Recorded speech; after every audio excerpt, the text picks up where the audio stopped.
हमने 10 की 10 लोकसभा की सीटें वो जीतनी है, क्योंकि जिस प्रकार का एक वातावरण नरेंद्र मोदी जी की सरकार में और इस डबल इंजन की सरकार के अंदर वो बना है और लोगों के एक योजनाबद्ध तरीके से उन तक लाभ पहुंचाया है, उसकी मैनेजमेंट को लेकर के आज अलग अलग हेड को उसमें डीपली चर्चा हुई है, ताकि हम 10 की 10 लोकसभा की सीटें बड़े मैंडेट के साथ यहाँ से जीत करके तीसरी बार आदरणीय नरेंद्र मोदी जी को इस देश का प्रधानमंत्री बनाने का हरियाणा अहम भूमिका अदा करेगा, उसको लेकर के सारी व्यवस्था की बैठक। सीएम साहब, रोहतक की सीट कोई चुनौती है?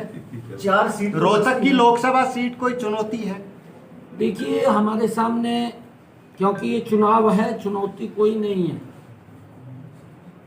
कांग्रेस का जो भ्रष्टाचार है, कांग्रेस का जो कार्यकाल रहा है, अगर मैं एक छोटी बात करूं, क्योंकि लोग भूलते नहीं हैं बातों को, कांग्रेस के समय के अंदर एक गैस का सिलेंडर लेने के लिए 3 दिन लाइन में लगना पड़ता था, नहीं भूले हैं लोग, आज भी जानते हैं। परंतु उसके अंदर जो सुविधा दी है वो नरेंद्र मोदी जी ने दी, और नरेंद्र मोदी जी ने वो लाइन तो खत्म की, परंतु उस माता बहन के घर के अंदर भी गैस का कनेक्शन सिलेंडर पहुंचाया, जिसके घर के अंदर 75 वर्षों में कांग्रेस ने नहीं दिया था, वहां भी नरेंद्र मोदी ने दिया है। इस बात को लोग समझ रहे हैं कि ये सरकार अगर कांग्रेस की आती है तो भ्रष्टाचार गति से बढ़ेगा, और अगर नरेंद्र मोदी की सरकार बनती है तो विकास की गति तेज गति से आगे देश बढ़ेगा। ये लोग भी लेकिन वो ये कह रहे हैं कि ये लोकसभा का परिणाम हरियाणा की राजनीति तय करेगा और कांग्रेस की विधानसभा में सरकार इस सीट की जीत की वजह से बनेगी। ये पिछले बार भी बोल रहे थे जब बापू बेटा खड़े हुए थे, आपको मालूम है, शायद आपके पास उनकी कोई बाइट होगी, भाई ये चुनाव तय करेगा अगला विधानसभा का, बोल रहा था हमने पिछली बार भी। बोलते हैं परंतु लोग निर्णय करते हैं। सर, आप सीएम बने हैं, उनके बारे में कब तक निर्णय हो जाएगा? 4-2 जल्दी हो जाएगा, जल्दी हो जाएगा। सर, आप सीएम बने हैं, क्या आपका विजन है प्रदेश को लेकर? देखिए, विजन जो नरेंद्र मोदी जी की नीतियां हैं, और मनोहर लाल जी ने बड़ा जबरदस्त काम गुड गवर्नेंस के अंदर हरियाणा के अंदर किया है। हमारी प्राथमिकता है उन कामों को मजबूती से आगे बढ़ाना।